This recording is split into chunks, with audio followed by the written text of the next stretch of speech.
Mwadzuka bwanji ayi lero tupa Sunday tsiku la Mulungu ena kumapemphera lero ena dzulo limene enanso Friday ena nde zopemphera zokaya zidase mphaso pali nawo ayi koma atabweranso rundi yamwe uja mdala uja akuti ine kandala koti basitu ameneyo wabweranso ndi nkhani zaku South Africa dzanyamata ziwirizi ngizwe ndi nzake zosokoneza zija zomayambitsa kuti mafolena anthu obwera azizunguzidwa akuti zitha kukwizingidwa zaposazidwa pompa malingana ndiye kuti ndi milandu imene akuifotokoza mdala ameneyi. Timvere limodzi tionere limodzi tikumakamba kuna kuti no mdala iwetu mdala kuti basi sizoti ndiye kuti usiye iyayi chifukwa chonena kuti no anthu ena kumeneko angathe kumadziwa kuziwiri zitatu mmene zikuyendera kumeneko pamene mwadziwa environment yanu zimatha kuthandizanso kuti mupange survive bwino apange na update anthu amene ali mu South Africa muli ndi picture yabwino kusiyana ndife amene tili kuno kumudzi tionere limodzi timvere limodzi kuchoka kwa mdala ameneyu. Ayeye Malawi ayeye ndafika sene kandala kuti basi m'bale wanu osatopa okakula kunsa kutaisa nthawi iyi ndi quick update. Ndaona ndakandanena kale video yamba ija kuti pano sitimangopanga post zinthu zosapanga verify. Ndaona anthu apanga post m'mapeji m'magroup a WhatsApp mmene muzili mbwe akuti ngizi amangidwa. Okay, let me clarify this. Ambiri mwandifunsa ku inbox inaso mapanga ma comment kuti zakhabanji video mwayionadi ndipo video ndiyonadi koma siya lero. Video meja ndiya July 2021 nintemera anamangidwa Nkuluja sulisala mangidwa kumana yiro kazipereka eka ku polisi. Ambiri ngati mungayione video ijet mutakuona kuti munthu uja anavala mask aliyesale pa video paja avala mask. That was COVID time. Temene ku COVID inavuta kwambiri. Ndi ntemene Nkuluja anamangidwa zifukwa zimana mangidwa Nkuluja ndizi. Temene je ku South Africa kuno kunachitika chipolowe kwambiri. Kunali routing yambiri ku Durban anthu anaphwanya mashopu kuba zinthu. Ndezi mamveka kuti Nkuluja ndamana he was charged on amati inciting violence and committing crime. Ndi mulandu woyamba nalumenewo. Mulandu wachiwiri anamanga kuti contravening COVID-19 regulations and restrictions. Chifukwa chokuti ntemene jamalesa anthu kutuluka, temene jamalesa anthu kuvula mask pena papeso zivala mask.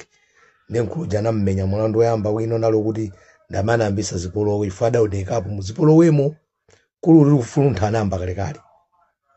Kulu kugulukusha adamba kalekale. Nde adapirwa ankasagidwa ankenda jotawa matawa. Ndadapireko kazipereka nde video mugioneja anamanga ija. Video imeja siya lero. Lero chinali zunguli mujeni mu Durban mchimene mutachimangaji. Pokolo kusowetsa anthu mtendere. As much as kuti anthu ambiri ufuna chitafa chitamangidwa chimunthu chimenechi. Komano video imeneji akuluakulu ndiya kalekale. Anamangadi koma ndiya kalekale 2021. Zifukwa zake ndafotokoza zimana mangira. Koma pitizano pemphera amanga pompano. Panopa chipani cha Julius Malema amene akupanga file mulandu wina order amangidwe Nkuluja contempt of court order. Mulandu umene analowa na nkoti pompano koti inagamula kuti asiye kuyankhula za Malema plus alipire ndalama. Iyo akupitiriza domatu kwa Malema akupitiriza domankhula za mwano. Nde mulandu umene wamanga umene wo ndimene nanena video yamba joti give them 2 months awiri wonse aja alowa. Mulandu wa contempt of court order amanga umene wamakumanga kaye foma kauti waphwanya chigamulo ndi lamulo la court. Ndi Nkuluja suti wamangidwa panopa koma amangidwa limbikirano kupemphera. Nkhani ina ndiyo kuti mkulu amene uja dzulo milandu ina imene ammangaso. Mkulu uja dzulo wamanga munthu, iye kumanga munthu ngati wa polisi akuti muno wake wa factory ku Durban imene mapanga zovala chanjani anapita umene kuja ukavuta kuti mukulemba ma foreigners. Tsoka mwailo ma foreigners apezeka kumene kuja sadapitire 5. The rest anthu anali mmenemo ndakonkuno. Ndiye watseka shopu yo plus kumanga munthu uyo, which is mlandu. Milandu ine imene akumutsegulira ndiyo kuti iye uja sakuyenera kumafunsa anthu mapepala kapena umafunsa munthu uyo ndi wakuti kwanu nkuti ukutani kuno umene uja ndi mlanduso. Ndiye bomali pena likukhala chete kumafuna milandu yachulukire kuti akankwidzinga nayo dzimvute kutuluka kwake lobero imvute. Iye uja sakudziwa ndi mbuli ndi wopusa. Akumusiya akuona ngati akuwina.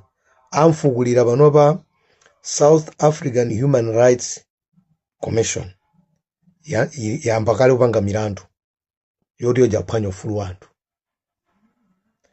Kuno uli malamulo kuti munthu wamba sakuyenera kukufunsa chinthu ngati wa polisi kapena ngati wa immigration. Kuno ku even pansewu pamene amanena kuti sukuyenera kuyima pansewu ngati wayimitsidwa ndi munthu wamba. Ukuyenera kuyima ngati wayimitsidwa ndi wa polisi, wa traffic kapena msilikali wame, not munthu wamba. Ndi malamulo amenewo. Ndezimene achita iye uja ndakuphwanya malamulo. Ndiye milandu akunkungira pang'ono boma limachenjera. Boma likukhala ngati meri masakira munthu wa madrag samafunika kummanga. Afa mpeze maumboni ambiri kuti azalephere kupanga belo ndi azalowe.